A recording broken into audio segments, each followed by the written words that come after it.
Magandang umaga sa ating lahat. Narito ang update ukol sa minomonitor natin na si Bagyong Opong. Kagabi ng alas 8, si Bagyong Opong ay nag-intensify na into a typhoon category and kagabi din ng 11:30, yung sentro nito ay naglandfall na sa may northern portion ng Eastern Samar, particular na yan dito sa may San Policarpo, Eastern Samar. And sa kasalukuyan, huli itong namataan sa vicinity ng Katubig, Northern Samar. Taglay na nito yung lakas ng hangin na 120 kilometers per hour malapit sa sentro at bugso ng hangin na umaabot sa 165 kilometers per hour. Ito'y kumikilos pa west-northwestward sa bilis na 30 kilometers per hour at simula nga po kagabi ay nararamdaman na yung mga malalakas na hangin and also yung mga malalakas po na pag-ulan na dala nito, mostly dito sa area ng Bicol Region, Eastern Visayas, Central Visayas at sa may Northeastern Mindanao. And ngayon pong araw or throughout this day ay mas mararamdaman po natin yung peak ng epekto nito ni Bagyong Opong habang tinatawid po nito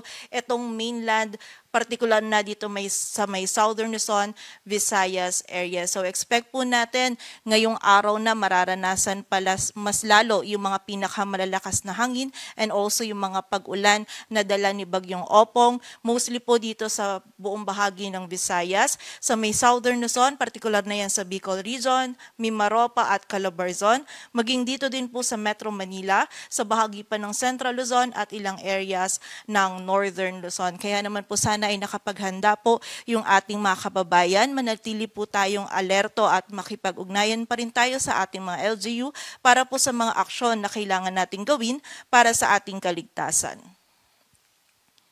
At ayon nga dito sa ating latest forecast track analysis, si Bagyong Opong po ay nandito na sa may vicinity ng Northern Samar. Ina-expect po natin ngayong araw din po nito tatahakin itong Southern Luzon, Visayas area kung saan this morning po posible pa yung another landfall dito sa vicinity ng Sorsogon or sa vicinity ng Masbate. And in-expect po natin from early noon naman to hanggang gabi, na-expect po natin doon naman ito tatawirin itong northern part ng Mimaropa at yung southern part ng Calabarzon. So sa ngayon po, pinakamalapit po yung sentro nito dito sa may Bicol Region at Eastern Visayas area.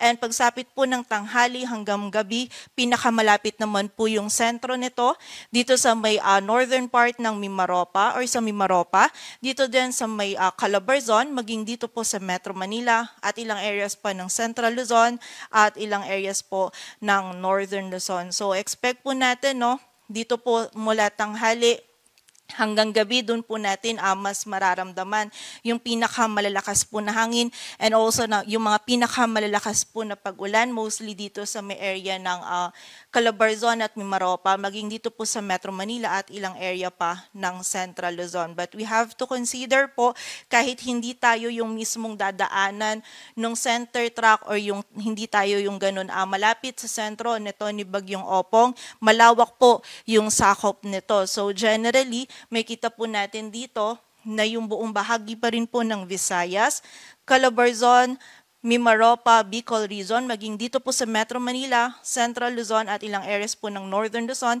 ngayong araw po natin mararanasan yung pinakamalalakas na hangin and also yung mga malalakas din po na pag-ulan. Kaya muli po, pag-iingat or doble ingat pa rin para sa ating mga kababayan and maging alerto po tayo at makipag-ugnayan sa ating mga LGU para po dun sa mga aksyon na kailangan natin gawin para po sa ating kaligtasan. Kaugnay po ng mga malalakas na hangin, malakas po hanggang sa mapaminsalang hangin. Yung dala nito ni Bagyong Opong, nakataas pa rin po yung wind signal number 4 natin. Sa Sorsogon, eastern portion ng Masbate kasama na yung Ticao Islands.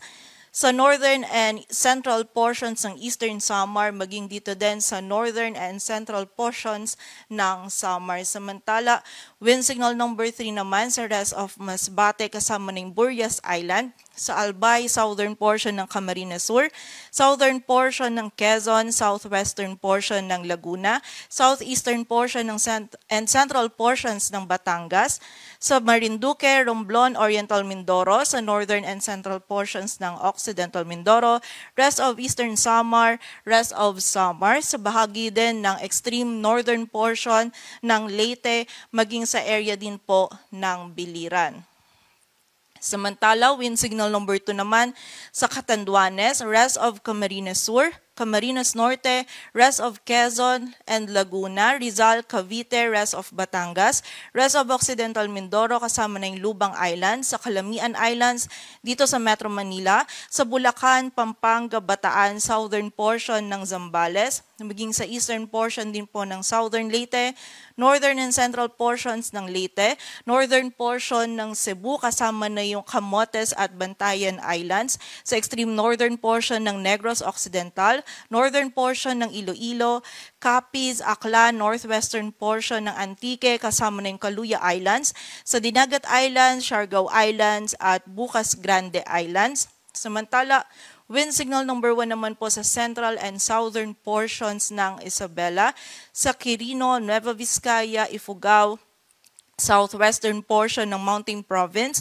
Benguet sa southern portion ng Ilocos Sur, La Union, Pangasinan, Aurora, Nueva Ecija, Tarlac sa rest of Zambales, Cuyo, northern portion ng mainland Palawan maging sa rest of southern Leyte, eastern and central portions of Bohol, central portion of Cebu, northern portion of Negros Oriental, northern and central portions of Negros Occidental maging sa central portion ng Iloilo at Antique maging sa nalalabing bahagi pa po ng Surigao del Norte, kung saan ito pong lahat ng areas na nabanggit po natin makakaranas ng malalakas na hangin na dala ni Bagyong Opong. And dito nga po sa mga areas natin under wind signal 3 and 4, nandyan po yung pinakamalalakas or mapaminsalang hangin po na dala ni Bagyong Opong. Yung ganito pong kalakas na hangin, posible po itong makasira ng mga structures lalong-lalo na yung gawa sa light materials.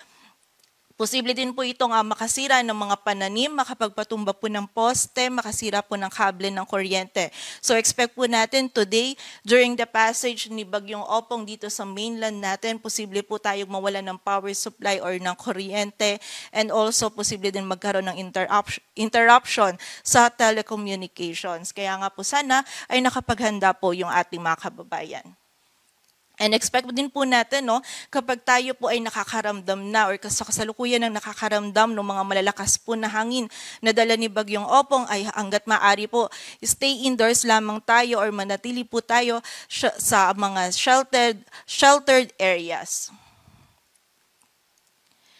Samantala, para naman po sa mga malalakas na pagulan, mostly sa pagdaan po nito ni Bagyong Opong, simula kahapon nakakaranas na ng simula kagabi nakakaranas na po ng mga malalakas na pagulan itong area ng Eastern Visayas, maging ilang bahagi din po ng Bicol Region at ng Central Visayas, maging yung Northeastern Mindanao. And ngayong araw nga po, naka-concentrate pa rin po yung mga malalakas na pag-ulan natin sa malaking bahagi ng Southern Luzon at Visayas. So meron pa rin po tayong more than 200 millimeters of rainfall dito sa may Northern Samar, Biliran, Eastern Samar, Masbate, Sorsogon, Romblon at Oriental Mindoro. Samantala, 100 to 200 millimeters of rainfall naman dito sa Leyte, Southern Leyte, sa may Cebu, Bohol, Dinagat Islands, maging dito din sa Aklan, Capiz, Antique, Iloilo, Guimaras, Negros Occidental, maging sa nalalabing bahagi ng Bicol Region, dito sa Batangas, Laguna, Quezon, Marinduque, maging sa Occidental Mindoro.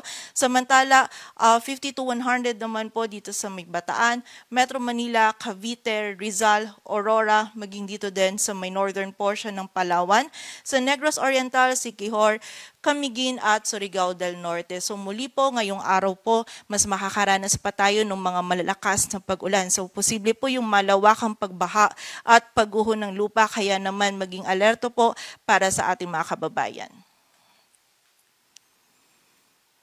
Samantala, meron din po tayong pinalabas na storm surge warning dito sa more than 3 meters po dito sa may Catanduanes, eastern coast ng Albay, Camarines Sur, maging dito din sa may Sorsogon at northern Samar. Samantala, 2.1 to 3 meters for the rest of Albay, Batangas, Biliran, Camarines Provinces, Catanduanes, Cebu, Eastern Samar, Leyte, Marinduque, Masbate, Northern Samar, Mindoro Provinces, Quezon, Romblon, Samar at Sorsogon. 1 to 2 meters naman sa Aklan, Antique, Bataan, Batangas, Bulacan, Capiz, Cavite, Cebu, Iloilo, Leyte, Metro Manila, Negros Occidental, Palawan, Pampanga, Quezon at Zambales. So kapag meron po tayong high risk ng storm surge, suspended po yung kahit anong marine activities natin. Bawal po yung paglangoy, paglalakbay dagat, and also yung pangingisda. And ina-advise po natin yung mga kababayan natin na nakatira malapit sa coastal areas na lumikas po tayo or lumipat po tayo sa mas mataas po na lugar para sa ating kaligtasan. Bukod po sa mga areas natin under wind signal, posible din po yung bugso ng mga malalakas na hangin ngayong araw, dulot naman po ng habagat sa malaking bahagi pa ng Northern Luzon, maging sa Palawan, sa ilang area po ng Visayas at ilang bahagi pa ng Mindanao. And magpapatuloy po itong bugso ng mga malalakas na hangin dulot ng habagat bukas for the area of Luzon and Western Visayas.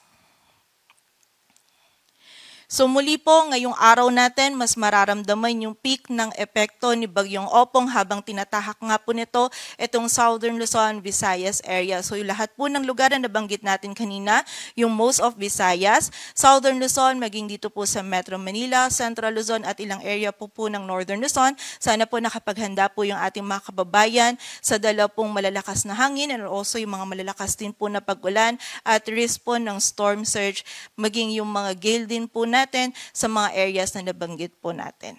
At yan po muna ang latest dito sa Weather Forecasting Center ng Pag-asa. Grace Castañeda, magandang umaga po.